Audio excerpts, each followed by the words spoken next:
Hello everyone, आप अगर 10th या 12th के स्टूडेंट हैं और क्लैट देने को इच्छुक हैं तो ये वीडियो आपके लिए है। CLAT common law admission test ये कंडक्ट किया जाता है consortium of national law universities के द्वारा। ये साल में एक बार दिसंबर के महीने में अमूमन ऑफलाइन मोड में, that is pen and paper based mode पे कंडक्ट किया जाता है और इसके थ्रू नेशनल लॉ यूनिवर्सिटी के लॉ के यूजी और पीजी कोर्सेज में आपका दाखिला होता है। अगर हम इसके एलिजिबिलिटी की बात करें, there is no upper age limit for candidates. कहने का मतलब उम्र की कोई बाध्यता नहीं है। Candidates who have pass 10th और 12th में आपके 45% मार्क्स होने चाहिए। अगर आप जनरल कैटेगरी से, और ये किसी भी स्ट्रीम से हो सकता है, यहीं पे थोड़ा रिलैक्सेशन दिया गया है एससी, एसटी और पीडब्ल्यूडी कैटेगरी को, इनके लिए 40% मार्क्स जो है आवश्यक है।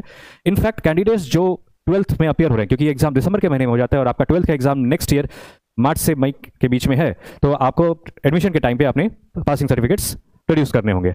अब मान के चलिए कोई ऐसा सिनेरियो आता है जहां पे दो बच्चों के एग्जाम में सिमिलर मार्क्स आ जाते हैं, तो उनके लीगल के मार्क्स को देखा जाएगा कि दोनों में से किसने लीगल में ज़्यादा स्कोर किया है, उनमें से उम्र किसकी ज़्यादा है, और इन दोनों के बावजूद अगर टाई रहता है तो फिर कंप्यूटराइज ड्रॉ ऑफ लॉट्स हो सकता है। इसके बाद अगर हम देखें क्वेश्चन पैटर्न की बात करें तो ये एग्जाम जो है टोटल 120 मार्क्स का होता है। ये 2 घंटे का एग्जाम है। इसमें मल्टीपल चॉइस क्वेश्चन आते हैं, टोटल 120 क्वेश्चन होते हैं।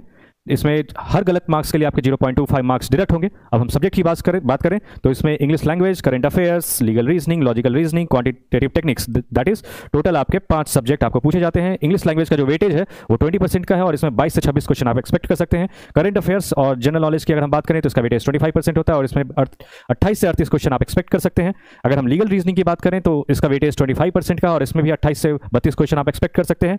लॉजिकल रीजनिंग की अगर हम बात करें तो इसका वेटेज 20% का है और इसमें 22 से 26 क्वेश्चन आप एक्सपेक्ट कर सकते हैं। Last but not the least, quantitative technique की अगर हम बात करें तो इसका वेटेज सिर्फ 10% का होता है और इसमें 10 से 14 क्वेश्चन आप एक्सपेक्ट कर सकते हैं। इसके बावजूद अगर आपका क्लैट से रिलेटेड कोई भी क्वेश्चन क्वेरी हो तो आप हमें कमेंट बॉक्स में लिख के बताएं।